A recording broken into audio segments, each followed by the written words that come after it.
श्री कृष्ण सुख के लिए शुद्ध अनुराग करना ही पवित्र गोपी भाव है।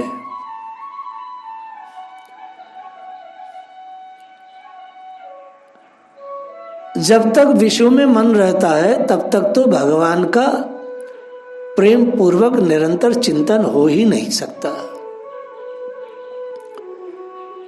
फिर समर्पण की तो बात बहुत बड़ी है, ये तो हो ही कैसे सकता है। ब्रह्मवश ही लोग विषयासक्त चित्त से विषयों का सेवन करते हुए अपने को भगवान का प्रेमी और गोपी प्रेम के कहने सुनने और तद अनुसार आचरण करने का अधिकारी मान बैठते हैं। इसी से उनका पतन होता है।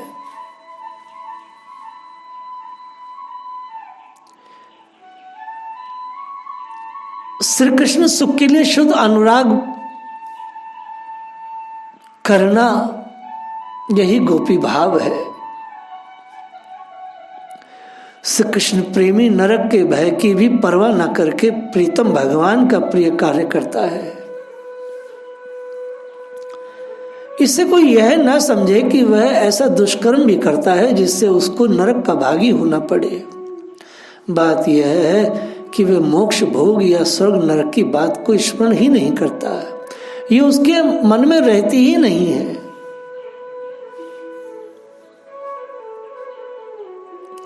वह तो श्री कृष्ण गत चित्त रहता है, उसके मन प्राण बुद्धि तो श्री कृष्ण में तल्लीन हो जाते हैं। ऐसे भक्त से किसी भी दुष्कर्म की संभावना ही कैसे हो सकती है। श्री भगवान से पाप या दुष्कर्म तो उससे भी हो, दुष्कर्म तो उससे भी हो क्योंकि उसने तो सारी विषयाशक्ति को छोड़कर अपने मन को भगवान का मन बना दिया है। इस दशा में भगवान के मन में आसक्तिवश पाप का भाव आए तो उसके भी आए, और भगवान के द्वारा पाप पुण्य होते नहीं, इसलिए भक्त भी पाप पुण्य से अलग रहता है।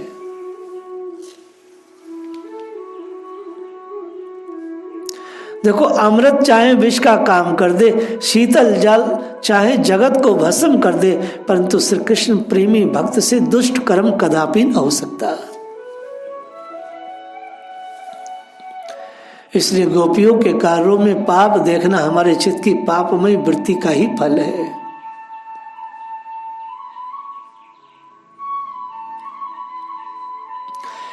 थोड़ी दूर पर बातें करते हुए जवान भाई बहन की निर्दोष हंसी और बातचीत में भी काम का दर्शन होता है।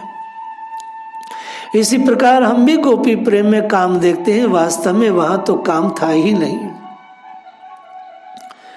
श्री गोपी प्रेम के सच्चे अनुयायियों में तो काम गंध का नाश हो जाता है। श्री भगवान चैतन्य महाप्रभु इसके प्रत्यक्ष उदाहरण है। वहां तो केवल कृष्ण ही कृष्ण रह जाते हैं, उनके मन या नेत्रों के सामने दूसरी चीज न तो ठहरती है न आती ही है। उन्होंने त्रिभुवन श्याममय दिखता है, उनकी सारी इंद्रियां केवल श्री कृष्ण को ही विषय करती हैं। भगवान के आदेश से उद्धव जी ब्रज में आकर गोपियों को समझाने लगे। उन्होंने अनेक उपदेश दिए, परंतु गोपिकाओं के प्रेम को देखकर उनकी सारी ज्ञान गरिमा गल गई। वे प्रेम के निर्मल प्रवाह में बह गए।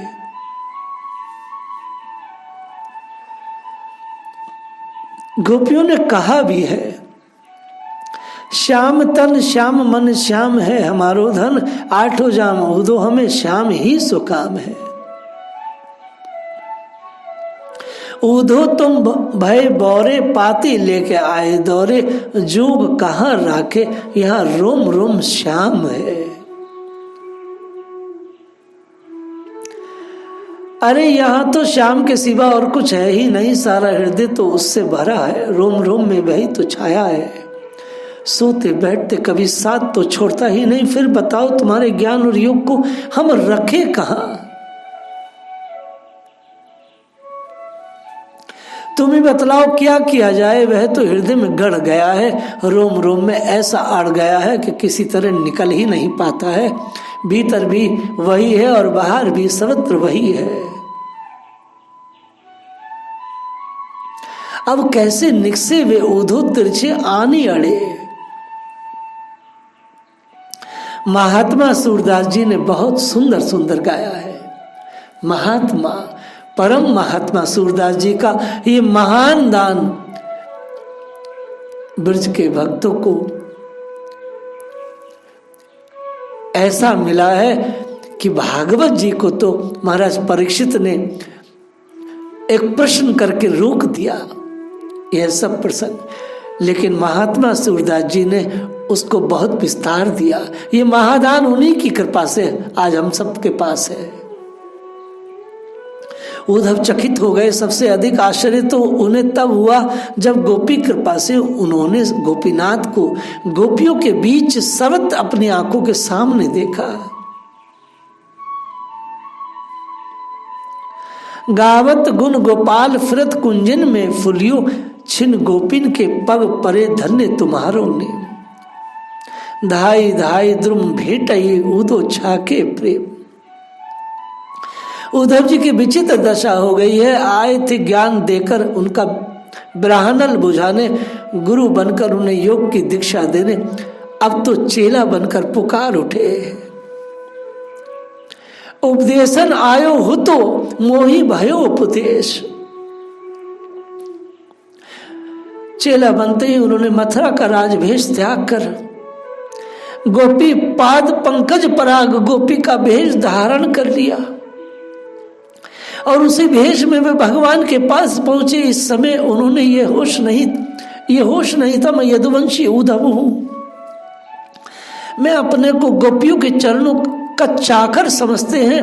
अब वे ऐसे नहीं रह गए हैं, अब वो बृहस्पति के शिष्य नहीं रह गए हैं, अब वे तो गोपियों के चाकर बन गए हैं। जगत को भी इसी रूप में देखते हैं। अतः भगवान श्री कृष्ण को वे यदुनाथ कहना भूल गए।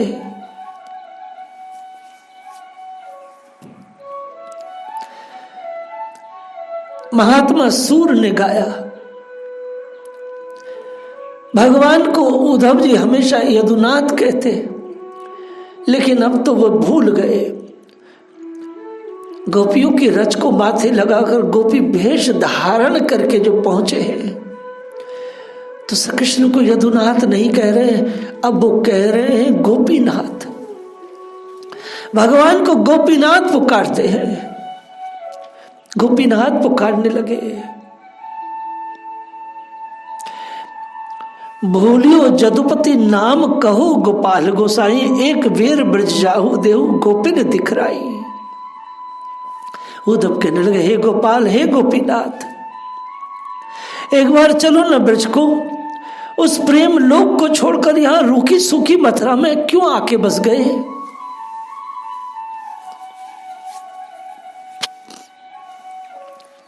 ये है प्रेम। वृंदावन सुख छाड़ी के कहां बस हो आए, गोवर्धन प्रभु जान के उधो पकड़े पाए।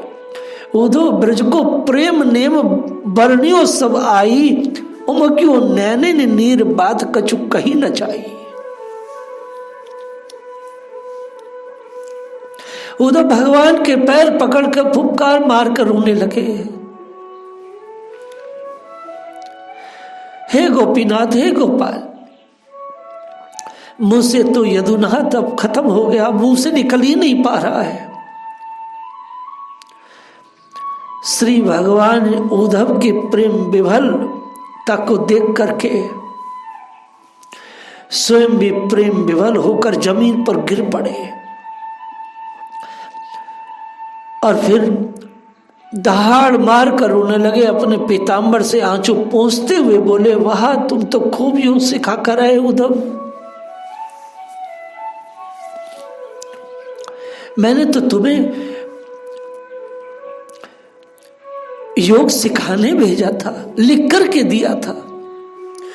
सूर श्याम भूतल परे नैन रहे जल छाई, पोछ पीत पटसु कहो भले आए जोग सिखाई। भगवान ने कहा, उद्धव देखा तुमने गोप बालकों का निर्मल विशुद्ध अहेतुक और अनन्य प्रेम, इसलिए मैं उन्हें क्षण भर नहीं भूल सकता। धन्य है। इसी प्रसंग में ब्रजरस रसीले श्री नंददास जी ने भी बड़ी सुंदर बात कही है। वो भी आंखों के सामने थोड़ी सी चीज आ गई। करुणाई रसिकता है तुम्हारी सब झूठी, तभी लोग कहो लाख जभी लो बांधी मुट्ठी। बड़ा सुंदर गाया है। उद्धव जी के शब्द सुनकर भगवान की क्या दशा हुई है। सुनत सखा के बैन नैन आए भरी दो, विवश प्रेम आवेश रही नाइन सुधी को। रोम रोम प्रति गोपिका हुए गई सावर गात, काम तरोरु सामरो ब्रज बनीता ही पात।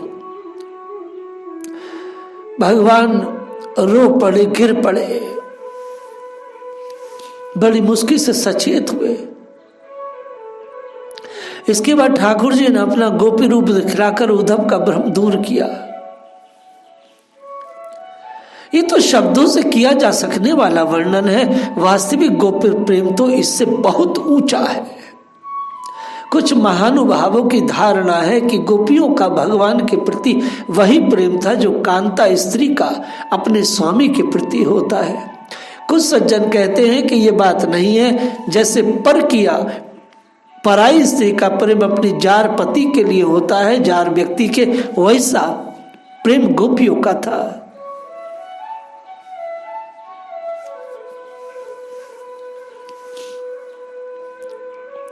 मेरी समझ से ये दोनों ही उदाहरण गोपी प्रेम के लिए पूरे लागू नहीं होते। ये सत्य है कि कांता भाव में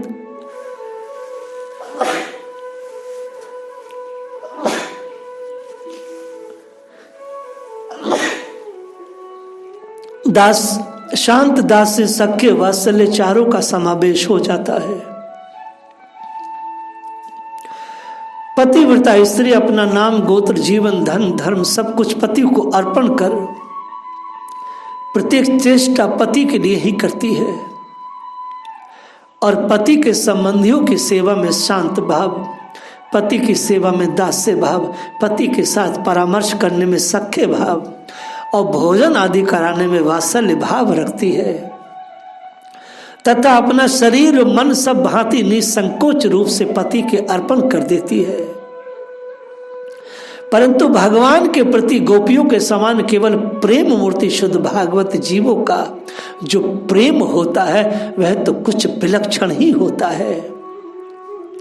ऐसी ही परकिया भाव भी सर्वांग पूर्ण नहीं है। परकिया के प्रेम की इतनी ही बात उदाहरण स्वरूप में ली जा सकती है जैसे परकिया की चित्त वृत्ति घर का काम काज करते हुए भी आठों पहर जार में लगी रहती है। उसी प्रकार भक्तों की भी भगवान में लगी रहती है, किंतु परकिया के मन में तो अंग संग रूप काम वासना रहती है और गोपियों में काम वासना का लेश भी नहीं था। परकिया प्रेमास्पद जार होता है, भगवान परमात्मा में जार भाव कभी नहीं हो सकता। परमात्मा सर्वथा शुद्ध और निर्विकार है। इसलिए यही कहा जाता है गोपी प्रेम में दिव्य परकिया भाव है जो परम विशुद्ध सर्वथा अनन्य तो है ही, वरन इससे भी परे उस कोटि का है जहां तक हमारी कल्पना पहुंच ही नहीं सकती है। इसी से वह अनिवर्चनीय और अचिंत्य है।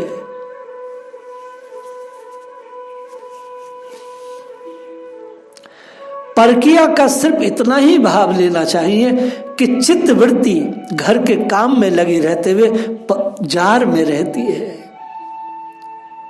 इसलिए इसको परकिया कहा गया है। गोपी प्रेम विलक्षण है, इसमें श्रृंगार है पर राग नहीं है। आप समझ लो बात को, इसमें श्रृंगार तो है पर राग नहीं है, भोग है पर लौकिक अंग संयोग नहीं है, आसक्ति है पर अज्ञान नहीं है। वियोग है पर बिछो नहीं है। वियोग में और बिछो में बहुत अंतर है। वियोग होता है लेकिन प्रेमी तो हमेशा हृदय में और आंखों के सामने रहता है। बिछो में ये बात नहीं होती। क्रदन है पर दुख नहीं है। श्री गोपियां रोती तो है मगर उनके जीवन में दुख नहीं है, परम आनंद उल्लास है। गोपियों के जीवन में विरह तो है पर वेदना नहीं है। जगत के स्त्री पुरुष अगर विरह में होते हैं तो वेदना होती है, क्योंकि वहां काम है, वहां भोग है, वहां एक दूसरे के प्रति अपेक्षाएं हैं लाखों लाखों। सेवा तो है पर अभिमान नहीं है।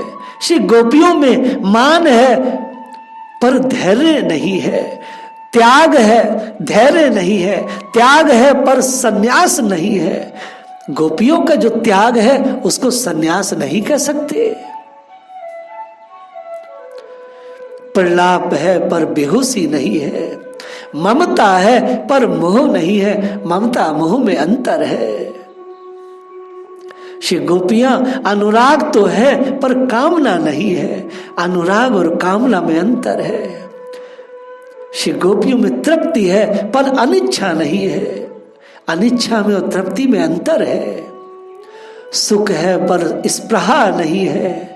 देह तो है श्री गोपियों का परंतु अहम नहीं है, देह अभिमान नहीं है। प्रेमियों के जीवन में, गोपियों के जीवन में जगत तो है पर माया नहीं है, ज्ञान तो है पर ज्ञानी नहीं है, ब्रह्म तो है पर निर्गुण नहीं है, मुक्ति तो है पर लय नहीं है। भगवान श्री कृष्ण और गोपियों की ये परम भाव की रासलीला नित्य है, प्रत्येक युग में है, आज भी होती है। प्रत्येक युग के अधिकारी संतों ने इसे देखा है, अब भी अधिकारी देखते हैं, देख सकते हैं। आज भी ब्रज 84 कोस में मेरे लाडले लड़ेते मेरी राधा रानी, इस भाव में असंख्य शंकु श्री गोपियां, यूथ की यूथ गोपियां लाडले लड़ेते से लाड लड़ाती है और अधिकारी महात्माओं को इनका दर्शन प्राय मिलता है। यदि इस प्रकार के प्रेम की तनिक भी झांकी देखकर धन्य होना चाहते हो, यदि इस अचिंत्य प्रेमा वर्ण का कोई एक बिंदु प्राप्त करना चाहते हो, तो भोग और मोक्ष की अभिलाषा को छोड़ना होगा, श्री कृष्ण में अपना चित्त जोड़ना होगा, प्राण खोलकर रोना होगा, उनके नाम रूप पर आसक्त होना होगा। बेच डालो अपना सब कुछ उनके लिए, एक रूप बिंदु के लिए सर्वस्व न्यौछावर कर दो, उनके चरणों पर लगा दो अपना तन मन धन, उनकी सेवा में सदा के लिए अपना संपूर्ण समर्पण कर दो। याद ही ना रहे कि समर्पण भी हुआ था। तुम पुरुष या स्त्री हो, ब्राह्मण हो, चंडाल हो, पुण्यात्मा हो, पापी हो, जो कुछ भी हो, दृढ़ता के साथ भगवान कृष्ण के निज जन बनने की प्रतिज्ञा करो। सारे जीवों में श्री कृष्ण का दर्शन करना होगा। सुख दुख संपत्ति विपत्ति जीवन मरण सभी में उस प्रेमास्पद को पहचान कर आनंद अनुभव करना होगा। दिल खोल कर मुक्त कंठ से श्री कृष्ण नाम का संकीर्तन करना है। श्री कृष्ण के लिए सच्चे हृदय से हृदय विदीर्णकारी कीर्तन करना है। सब जगह श्री कृष्ण रसिक शेखर की त्रिभंग माधुरी को देखना है। उनकी कृपा होगी और और हमें प्रेम मिलेगा। साधक को बिल्कुल ये विश्वास करना चाहिए, आज नहीं तो कल हमें प्रेम मिलेगा, हम उसी पल कृतार्थ हो जाएंगे, सबको कृतार्थ भी कर देंगे, ये बिल्कुल निश्चय बात है। जदपि जसोदा नंद अरु ग्वाल बाल सब धन्य, पे या जग में प्रेम को गोपी भई अरण्य। रसखानी जी ने ये बात बड़ी सुंदर कही है।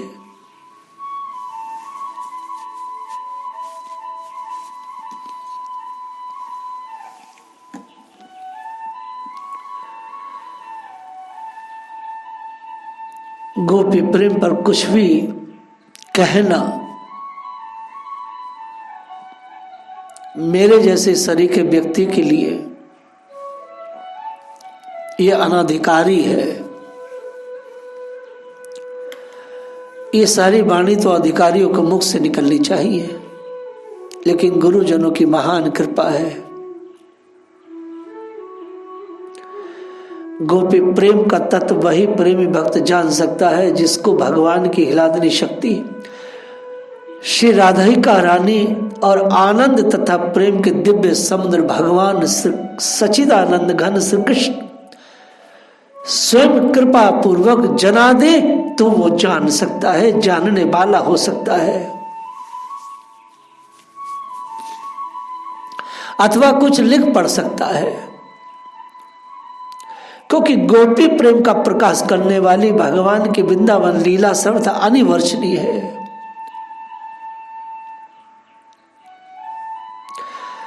समस्त ब्रजवासी भगवान के माया मुक्त परिकर हैं और भगवान के निज आनंद शक्ति राधा रानी की अध्यक्षता में भगवान कृष्ण की मधुर लीला में योग देने के लिए ब्रज में प्रकट होते हैं। हमें राधा रानी के पीछे आना होगा। ब्रज में प्रकट इन महात्माओं की चरण रज की चाह करते हुए सृष्टिकर्ता ब्रह्मा स्वयं कहते हैं,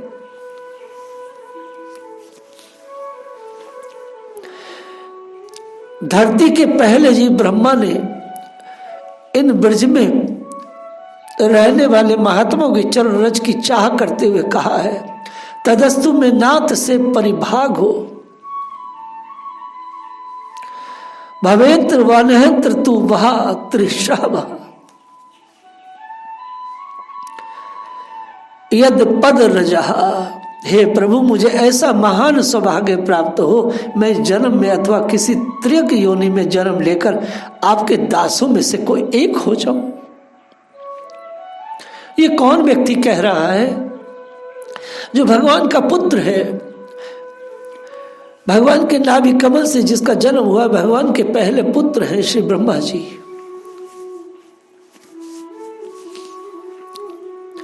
भगवान ने अपने पुत्र को धरती की सृष्टि के लिए नियुक्त किया है। जगत का प्रपंच करते करते भगवान का पुत्र भी थक जाता है, भगवान से कहता है, प्रभु मुझे सौभाग्य दो।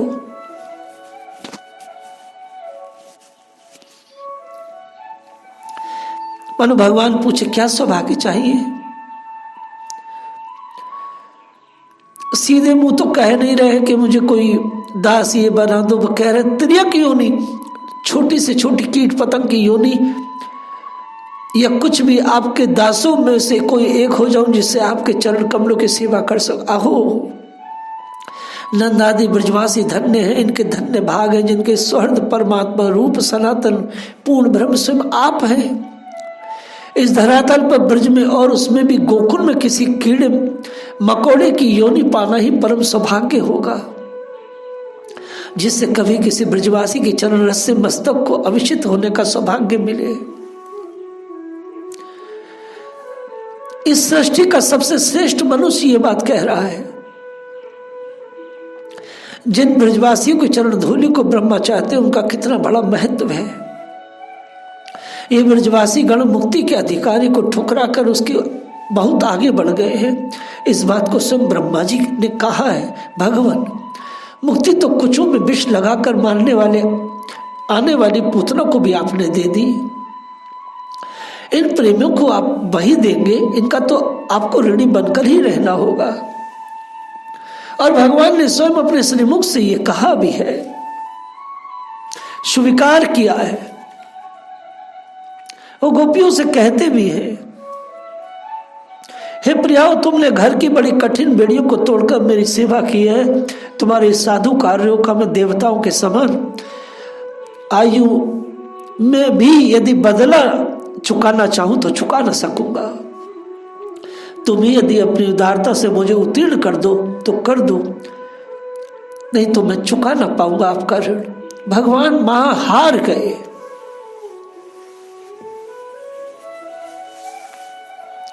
आगे की लीला को हम लोग कल स्मरण करेंगे। जय राधा।